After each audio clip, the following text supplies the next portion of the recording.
किस लिए लुट गए आईएमए में या किसी और ऐसे कई फ्रॉड स्कीमों में? इसलिए अपनी जमा पूंजी मेहनत के उलमाए कराम, यहां तक के मसाजिद के मिंबर पर खड़े होकर के कहा गया कि ये सही है, इस कंपनी में पैसा डालो डालो डालो डालो, हजार, चाहे वो लीडर हो, चाहे चले गए किसी के पॉकेट में, किसी शान के साथ सीना ताने हुए आज भी घूम रहे हैं। लेकिन इस स्कैम में हमने देखा है कि वीके उबैदुल्ला जो कॉलेज है, आईएमए का जो स्कैम हुआ था, जिस स्कैम में हमारे हजारों मां बहनें खासतौर से अपनी जमा पूंजी मेहनत कर मुशक्कत कर कर अपनी मेहनतों का पैसा छोटा छोटा थोड़ा थोड़ा जमा करके अपने बच्चों की मुस्तकबिल के लिए, अपने बच्चों की शादी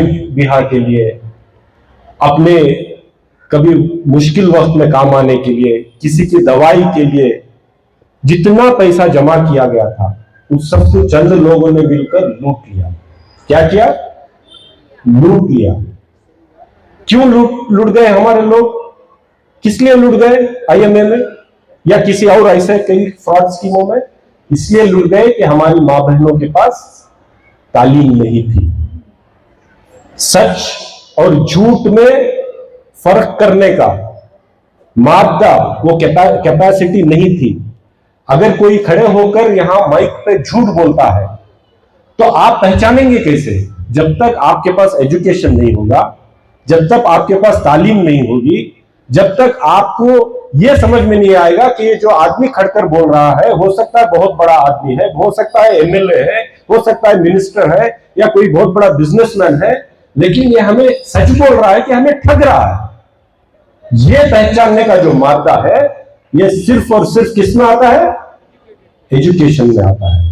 हम आपको इसलिए एजुकेशन के ऊपर काम कर रहे हैं, इसलिए हम चाहते हैं कि हमारी हर बहन कल जो मां बनेगी, हर बहन कल बिजनेसमैन बने, हर बहन कल ऑफिसर बने, हर बहन कुछ भी ना करे तो भी तालीम याफ्ता रहे, ताकि उसका घर एजुकेटेड रहे। अगर कल आपको आकर कोई बोलेगा आप यहां पे 1 लाख रुपए डाल दीजिए, हम आपको हर महीना इतना पैसा देंगे, इतना रिटर्न देंगे, तब आप पहचान सके कि ये आदमी हमें ठग रहा है। चाहे वो लीडर हो, चाहे वो कोई बिजनेसमैन हो या कोई मौलाना क्यों ना हो। इस स्कैम में हमने देखा है कि उलमाए कराम, उनको समझ में नहीं आया कि ये सच है कि झूठ है।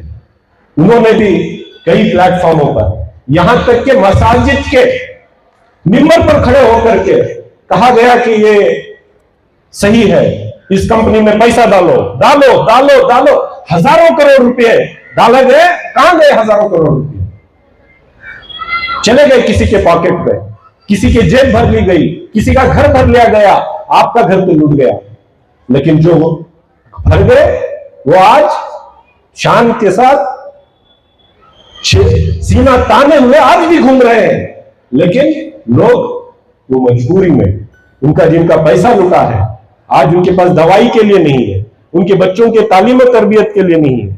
आज वो लोग कहां जाएंगे, किसको पूछेंगे? इसका कोई इलाज नहीं है। हमारे बच्चों को, हमारे बहनों को अगर हम तालीम याफ्ता कर दें तो खुद ब खुद सही और गलत की पहचान करने की उनमें वो सलाहियत पैदा हो जाएगी। तो इसीलिए मैं आपको खुशी से कहना चाहता हूं, जो वीके उबैदुल्ला स्कूल है, जिसको आईएमए जो फ्रॉड कंपनी थी उन्होंने कंस्ट्रक्ट किया था, कोर्ट ने अटैच कर दिया था, कहा था कि ये कंपनी का पैसा नहीं है, ये मासूम लोगों का पैसा है, जिसको लूट करके सिर्फ पब्लिसिटी करने के लिए वो स्कूल बनाई गई थी। तो ये स्कूल हराज कर वापस लोगों को दे दिया जाए, ये फैसला हो गया था हाई कोर्ट में। लेकिन हमने मुसलसल कोशिश की, हुकूमत में बात की, सिद्धरामैया साहब से मैंने इल्तिजा किया, कुमार बंगारप्पा हमारे एजुकेशन मिनिस्टर हैं, उनसे मैंने रिक्वेस्ट किया कि ये स्कूल हराज नहीं होनी चाहिए, 100 साल पुरानी स्कूल है। किसी ने गलती कर दी होगी, लेकिन ये स्कूल हराज नहीं होनी चाहिए। गवर्नमेंट से जो स्कूल पे खर्च किया गया था 13 करोड़ रुपए, गवर्नमेंट से हमने दिलवाया है। वो 13 करोड़ रुपए भी IMA के इन्वेस्टर्स को, जो विक्टिम्स है, उनको जाएगा। तो हमने वो स्कूल भी बचाई है और वो कॉलेज भी अब जो हम लेके आए हैं उसको बचाई है। तो मैं